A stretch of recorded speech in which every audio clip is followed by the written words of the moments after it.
òní o. Ilé ọlọ́jọ́ ayẹyẹ. Tèmi ládé mo máa ké sí. Ilé ọlọ́jọ́ ayẹyẹ. Ọdún ayọ̀ máa gbẹ́sẹ̀ lọ kọ̀ọ̀kan. Ilé ọlọ́jọ́ ayẹyẹ. Ṣètì bèbí tó bẹ́ẹ̀ dé. Ilé ọlọ́jọ́ ayẹyẹ. Tèmi ládé o. Ọdún ayọ̀ jẹ́ bí ọmọdé sì ké sí ọmọ lọ́jọ́ ìbí òní. Happy birthday to you. 24th of December lè ní jẹ́ àyájọ́ tàbí ọgọ́n ni. Ọdún para èrò ọ̀rẹ́ wa kó wá bá ọjọ́ mọ̀jọ́. Demilade jẹ́ kí everyone mọ̀ wípé ọjọ́ bí rẹ̀ gangan lè ní jẹ́. Ẹ̀bà mi kọ́ lọ́jọ́ ìbí òní o. Ilé ọlọ́jọ́ ayẹyẹ. Demilade mo máa ń ké sí. Ilé ọlọ́jọ́ ayẹyẹ. Ayọ̀ máa gbẹ́sẹ̀ lọ kọ̀ọ̀kan. Ilé ọlọ́jọ́ ayẹyẹ. Tìlẹ̀lì tó bẹ́ẹ̀ dé. Ilé ọlọ́jọ́ ayẹyẹ.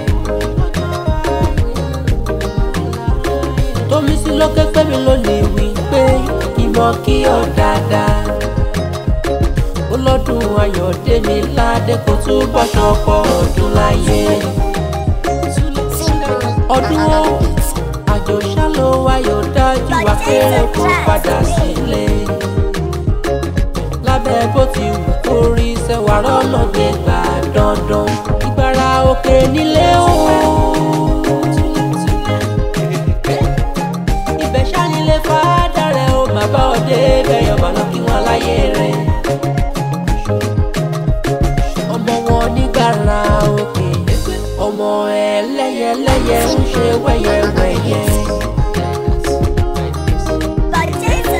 Ọmọ àti dórí òkun lọ́nà gbàrà. Ṣé bẹ́yìn lọmọ wá ọmọ wọ́mọ ẹkùn ẹ̀yìn ni. Ọmọ lárùn dẹ́yìn. Ṣé bẹ́yìn lọmọ olúwa lọ́tún ọmọ olùkọ́ lọ sẹ́yìn gangan ni. Ọdún àṣeyí ṣàmọ́dún kó má fọdélé ìṣòpin rẹ̀ gbogbo àmọ́ jẹ́ tirẹ̀. Ọlọ́jọ́ ìbí òní o. Ilé ọlọ́jọ́ ayẹyẹ. Demilade mo máa ń ké sí. Ilé ọlọ́jọ́ ayẹyẹ. Ọdún ayọ̀ máa gbẹ́sẹ̀ lọ kọ̀ọ̀kan. Ilé ọlọ́jọ́ ayẹyẹ. Tìdèlì tó bẹ́ẹ̀ dé. Ilé ọlọ́jọ́ ayẹyẹ.